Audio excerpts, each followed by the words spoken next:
yeah, it's and the thing is, I've noticed that it starts to die off. Hey everyone, it's Ben Hardy here, and in today's video, I'm going to be reviewing a Tesla Model 3 long range. And in today's video, I'm going to try to figure out why people are raving about this particular package on the new Model 3. Before I get into the video though, as always, a huge shout out and thank you to the National GMC here in American Fork, Utah for giving me some time with this Model 3. I'm going to include a link to their inventory in the description down below where you can check this one out. It is available for sale right now. And then on a side note, if you can save time and money the next time you purchase a car, link to my car buying guide in the description down below. Let's get into it.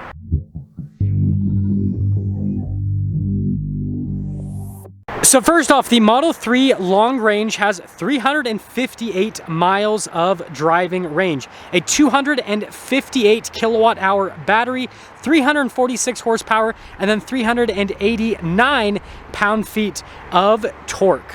So I've already reviewed a bunch of Model 3s on the channel, so I'm not really going to go over every single feature on this car. We're just going to go over, I guess, the benefits of the long range and then drive it and try to figure out why people love this package so much. So first off, stylistically, it looks like every other Model 3. They don't do anything in terms of style.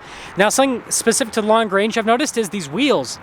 They're 18-inch wheels, 235 millimeter for the tires in terms of the width. And so it's got that cool, like, you know, electric car look because, again, it's for aerodynamic purposes. And it's kind of interesting because the wheels are pretty small. Most luxury cars have like 20s at least, and this has 18-inch wheels. But again, all in the name of range. From a side view perspective, with everything taken into account, the wheels don't look too bad, honestly. It's a good looking car. And then popping here to the rear, again, normal Model 3 styling. So they haven't really changed anything with that. Got the dual motor badge because, well, it's a dual motor setup. So I guess if you like Model 3 styling, you'll like this car. Got the pop-out door handles. Now this interior actually looks just like the performance interior from a material standpoint, as you guys can see. And we've got the cool glass roof situation. It's like a double roof. It's kind of interesting. Frameless windows. By the way, if you tap the card here, that will unlock or lock the car. Got wood trim here on the front door panel though. As you can see, it looks pretty nice. Let's quick look at the mirrors. Again, got Tesla's normal minimalist styling here with the long range. And, ooh, it's already doing the air conditioning. It's very loud though, so we'll turn it down a little bit for you guys. So we're on auto right now, we'll turn it down to like 5. It's over 100 degrees outside, so I will dive for you guys for just a second. Yeah, so I mean, this seriously just, I mean, minus some touches, it looks pretty much just like the performance. You got the Model 3's signature steering wheel here. Oh, it's asking me to tap the car. Anyways, we got like the controls on it that control multiple functions. Like I just adjusted the mirrors earlier, and so basically you just do that little thing and then it adjusts mirrors up and down, but you have to set it all in the infotainment system. And then you guys can see the stocks here. And I guess I will pull out the card and do the little tappy thing here on the center console so that knows that I'm in it. And then notice here, just like other Model 3s, you got the whole trunk slash front opening situation, and if I press the car tab, you guys can see everything pops up. Let's see what this has from a setup perspective. So acceleration, you've got chill and standard, and then steering, you actually have sport. That's interesting. You don't have a sport with the acceleration, but you do with the steering. That is very interesting. And then autopilot. Okay, it's got the autopilot stuff too.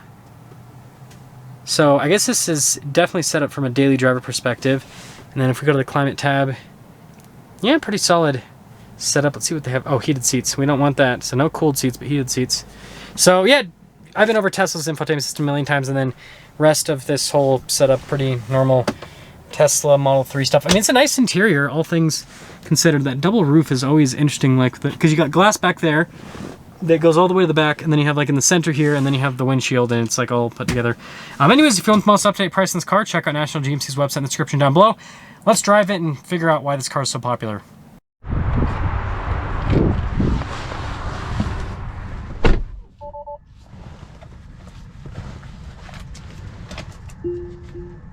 Let's talk about visibility before we set off. Here's your visibility over the hood, both of the mirrors, then throughout the rest of the rear. And I always forget how long the Model 3's dash is. It's so just enormous. Let's set off. So setting off here in this Model 3 long range, and we're actually going to turn up the AC just one little touch because it is just absolutely roasting me today with the sun. But anyways, so far this car is just as comfortable as every other Model 3 I've driven. Seat comfort's really nice. That's one thing I think Tesla's done a pretty good job with, is the seat comfort. This isn't necessarily the nicest material use throughout, but it's functional, and like I said, it's comfortable. I feel like I'm in a nice padded luxury seat. Now I've got the car set to chill in terms of the acceleration feel, so we'll see how that feels. Haha, see what I did there.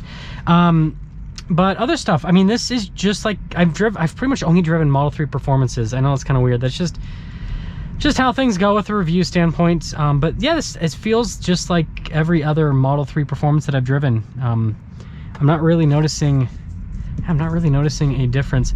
I do think that Tesla should bring up their interior though a little bit, make it just a little bit more luxury based. Now actually I want to see what...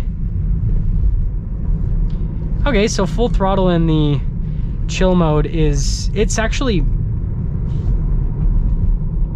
It's not like crazy quick, but it's like that's more than enough. Like that's fine with me, honestly. Like that is perfect. I'll pop it into the standard mode and get an acceleration here in just a moment. But yeah, I mean, just for like day-to-day driving and everything, I'd be completely fine with the chill mode, and I'm sure that helps you get slightly better range rather than having to, rather than using the normal mode. Suspension's really good. It's very compliant. Okay, let's see this. Wow.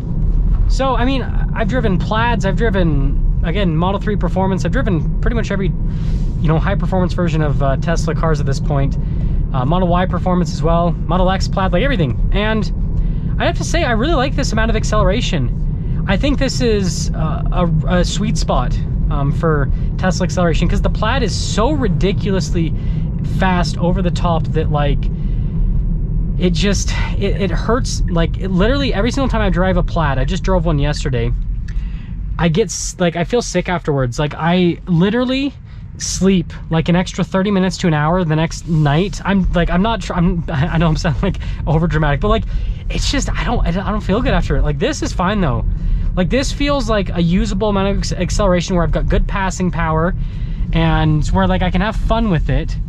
But then I'm also not going to get sick driving the car, and also my passengers, right?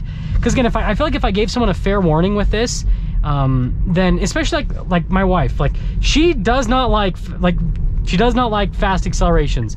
I feel like if I gave her a fair warning with this car and then just punched it, then she wouldn't be terribly upset with me. Yeah, and the thing is, I've noticed that it starts to die off around 60. It starts to like perceivably die off quite a bit, and so like, but that's all you need, right? Is you just need to, it gets up to highway speeds, just boom, and then you don't really need more than that, right? That's the difference between this and like a Plaid. A Plaid definitely feels quicker to 60 for sure, but like it keeps going past then. But again, unless you're on a racetrack, you can't really use that. I'm gonna pop back to chill. I think that we're good with that. Like, this is what I like. Look at this, full throttle. Like, it's just progressive. Like, that's how I would just drive this around, is just in that chill mode. I'm still not sure about this wood trim here. Like, I think it's less about, like, I like the finish on it. I just don't like the design of this interior. This interior is very ugly. Like, I get the Tesla doing the minimalist interior, but like, I'm not even like I'm not a huge design person. Like, I'm not artistic in that way. But man, just, I feel like this was designed by a 5-year-old. I like a 5-year-old, like, that's what Tesla's, like, literally every single Tesla looks like. The outside and inside was designed by like a toddler. Like, it's just like a kid draws like what a car should look like, and that's what this is, seriously. I get it, it's aerodynamic, it's minimalist, it's all that, but I think Tesla needs to like take someone from like, what interiors do I really like? I like Mercedes a lot. Mercedes does a really good job from a design perspective.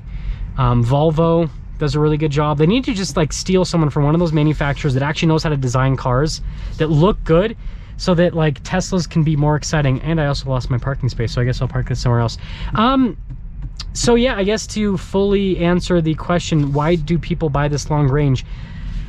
Why is it so popular? It's a sweet spot. The performance is great, but you lose range with the performance. And driving range is king with these electric cars, right? More driving range is better. on top of that, I guess that people blocking the, because this was parked in a charging area, that's called getting iced out. I've been iced out officially. My first time driving a Tesla and I've been iced out. I don't know what to do. My life is a lie. I don't think I'm ever gonna recover. Tesla people, gotta love them. Yeah, like I said, this is the sweet spot. This is what, if I was gonna get a Model 3, this is the package that I would get. And I've been iced out by a truck. I've been iced out by a gas guzzling pickup truck.